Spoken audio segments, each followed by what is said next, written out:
You are looking at Julian's pronunciation guide, where we look at how to pronounce better some of the most mispronounced words in the world, like this other curious word. But how do you say what you're looking for today?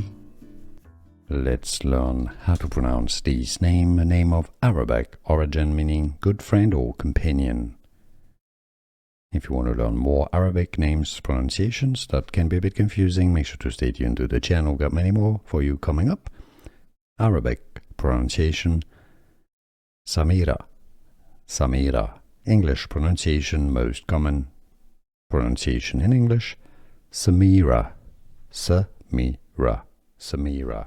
Here are more videos on how to pronounce more confusing words and names too many mispronounced. Like this video if you found it useful. I appreciate your support. I'll see you soon and thanks for watching.